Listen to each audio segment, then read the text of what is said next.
Hello and welcome to this week's angling vlog. This week you join me back on the banks of the river and we're in search of pike. In a recent vlog I did say how much importance I put on getting on the bank at first light, just before light into dark, when you can see those silvers topping and get an idea of where to set up. This morning though, unfortunately the alarm didn't go off and it was daylight when I left the house. Arriving on the bank, it's been a mad rush to get the rods in the water, and yeah, I do feel so underprepared for today. What I've done when I've arrived, I've just looked at the water and looked for any signs of fish. I saw the cormorant taking off from this area, so that's where I've decided to set up the rods. Cormorants do get a lot of stick, don't they? But for me, on the canal and on the rivers, they are doing a lot of damage, there's no doubt about it, but they're an excellent sign of where to set up. They do it for a living, remember. They have to find fish to survive, and where they find them roach, you can guarantee Mr. Pike won't be far behind. It has been a mad rush to get ready this morning, get it all sorted, so I'm just going to sit back, watch the rods, and hopefully the cormorant that was here earlier hunting the roach wasn't the only predator hunting them, and Mr. Pike isn't too far away. Just going to sit back, chill out, and watch the water. So I've got both rods out. The left hand rod is on a ledger and the right hand rod is on the float ledger. You can see there, got the float ledger just off some weed on the top of the shelf, and the ledger is just straight down the middle. Lots of cover, it looks very pikey. Despite the late arrival, there's been a few fish topping, so fingers crossed, on this short morning session we can get a pike on the bank. So we'll quickly just go over the baits that we're using. On the left hand rod we've got a smelt, and on the right we've got a roach. When you're on the river, I definitely go on the side of bigger baits. Decent sized smelt, so you want the packs where you only get 3 and not 6, and you normally get 2 or 3 roach in them packs as well. So that's the baits that we've got on to begin with. In the box of delights, nice visual bait in trout. I always find these better later in the season, but I've got them left from last year and they're a good bait, if you want to have a quick change and visual. Got another pack of smelts, and like you can see there's only 3 in the pack, so that's how you know you're getting the right size. Another pack of roach, and I did bring some herring with me, and that's not for smell, that's for size of bait. If I want to put a really decent sized bait out, if I see bream topping, I want to kind of match the size of the fish that the pike would be feeding on, and a herring is great for that. We've got another pack there. Because like all pike anglers, you bring too many for just a morning, but you have to bring a repertoire, don't you? You can't help yourself. So we'll get them back in the cool box, sit back, and hopefully something will find that smelt or the roach.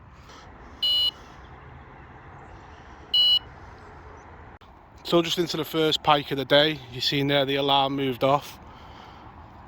It doesn't feel particularly big, but it has woken up underneath the rod tip.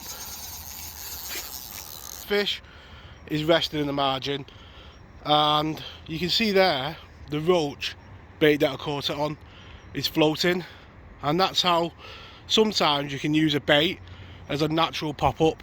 You can see there that bait is floating by itself, and when it's been on the bottom it's been naturally popped up. It's the first proper pike of the season, definitely a double. Looks like the hooks have come out in the net, so we'll give him a rest, we'll weigh him and take a look. It really did wake up underneath the rod tip, didn't feel the biggest pike, and then started doing a bit of blogging and then he woke up. So we'll get that other rod in, because it's a decent pike and we don't want that float going, and we'll take a look at him. So arriving late at the venue, I broke my rule that I always keep to, and I did think about giving it a miss, but the old saying rings true, doesn't it? It only takes a second to get a bite. But a few hard sessions to start the season, lots of jacks, and then you get rewarded with this. Felt like a jack to begin with, and then woken up under the rod tip. Going just under 15.5 pounds, beautiful colours, and definitely a fish I'd like to see in a few months.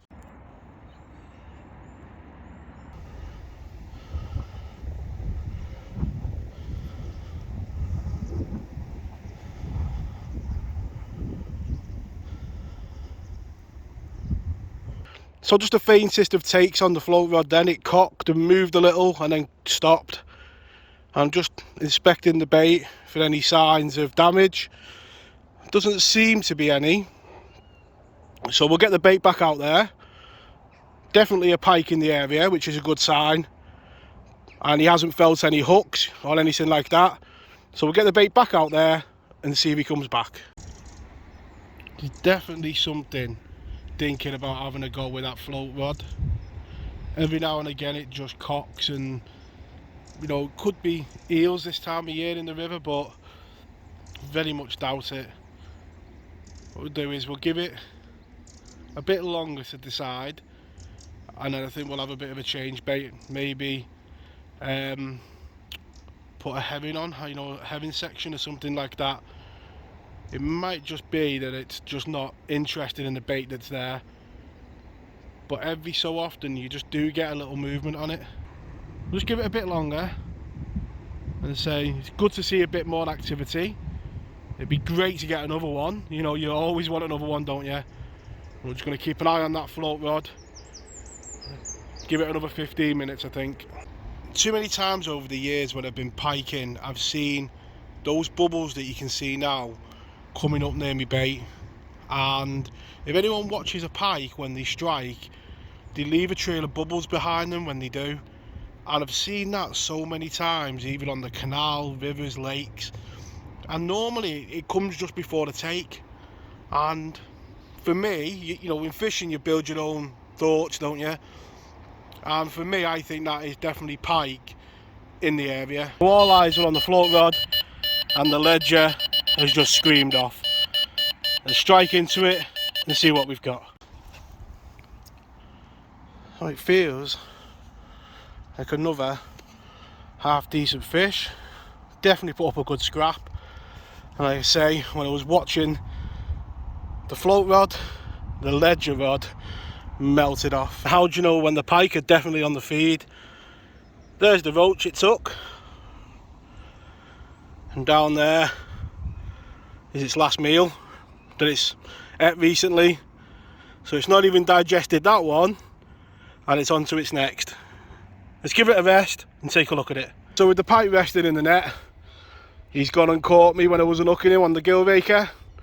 So those who are new to piking, you're going to get cut, you're going to get little scrapes, and to us pike lads who've been doing it a while, they're a mark that you know the pike season's here.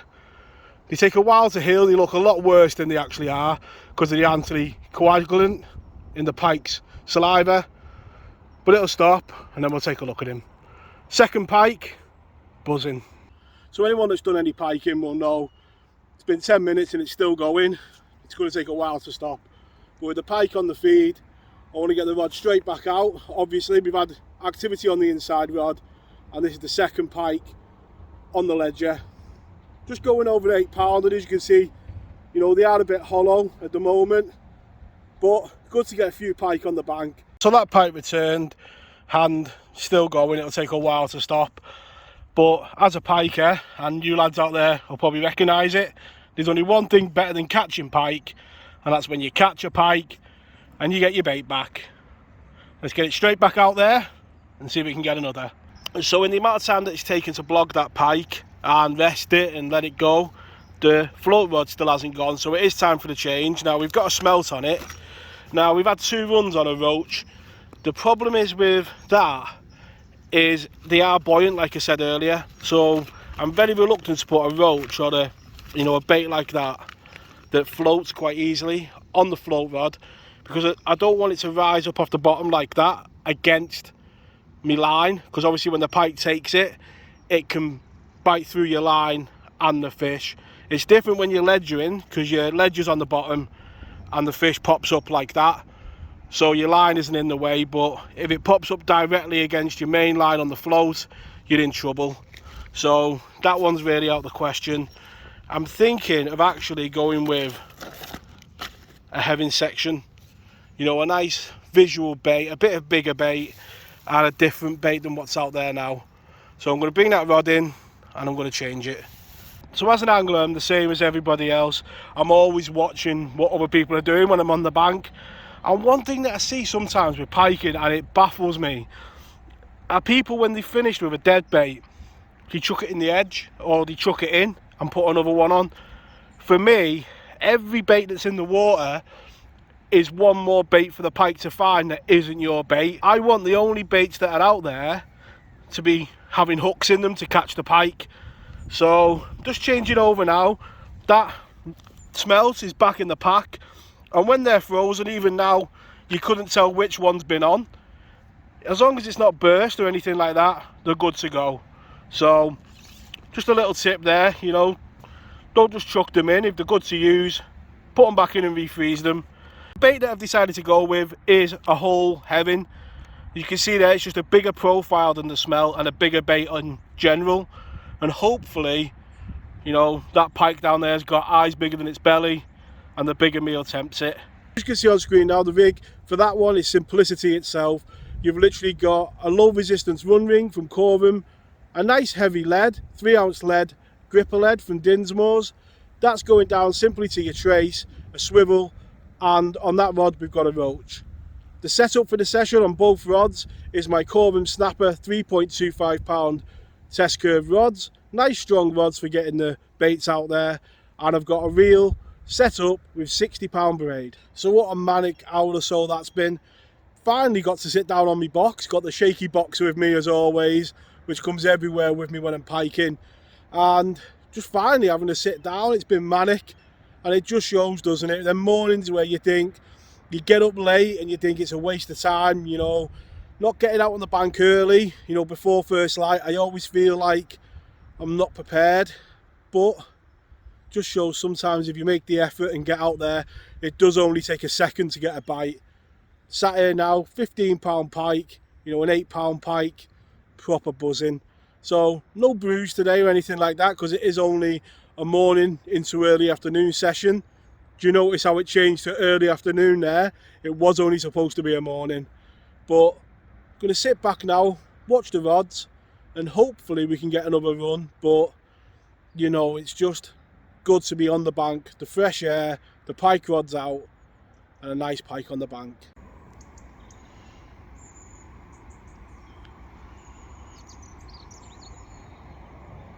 Time is around about 12 o'clock now, so what I'm going to do is fish this swim till about 2. I've got the luxury at the moment of fishing the whole day because the job I had this afternoon has been cancelled. So I'm going to stick it out in here till 2 o'clock. It's always hard to move when you've had action, isn't it? Especially on a venue that's so long and, you know, there's a lot of water to cover. So it is hard to move. So I'm going to give it till 2 o'clock here, and then I might consider just changing swim and moving. While I'm sat here, I've been moving the baits around. You know, I've been trying on top of the shelf, in the deeper water, and casting around with the float rod and casting the ledger quite regular as well. So doing all I can to get another bite, and it's just a case now of sitting back and hoping there's another feeding period during the day. And literally no sooner had I finished that piece about a bite, most definitely not the biggest pike, but with piking for me it's just that hearing of the alarm go. So let's get him in and take a look. So this pike is being really well behaved, and one thing that I do with every pike, big or small, is a quick check just in the mouth. You know, a lot of lads match fish and, you know, people get cut off when they're piking, and I always do a quick check like that just to make sure there's no traces, no hooks and anything stuck in the pike's mouth. And you can see there, nice and clear and no damage. And what that does, you know, this is a pike of the future, most definitely, and we've got to look after them. You know, that is the 15 pounder in years to come. Beautiful colours, the deadness in the eye, and let's get it straight back.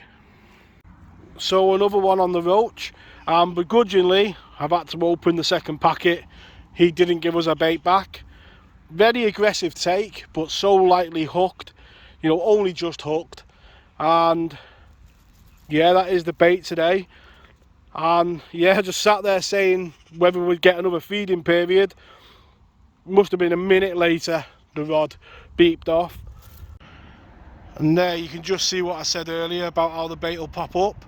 You know, you can see the lead is lower down than the roach, and you can just see how that is floating up, and that's how it's going to sit on the bottom. You know, it'll pop up till it defrosts, and then obviously it'll lie flat. But you can just see there just how the bait will sit up off the lead, and that's what's doing the business today. Let's get it back out there. So 3 pike on the bank, absolutely buzzing. Conditions wise, it couldn't be better. You know, grey, dull, overcast. Really is good conditions for piking. You can see there plenty of cloud cover. If it rains, you've guessed it, I forgot me brolly, but good conditions. And now the decision to move is even harder, isn't it? Now you've had 3.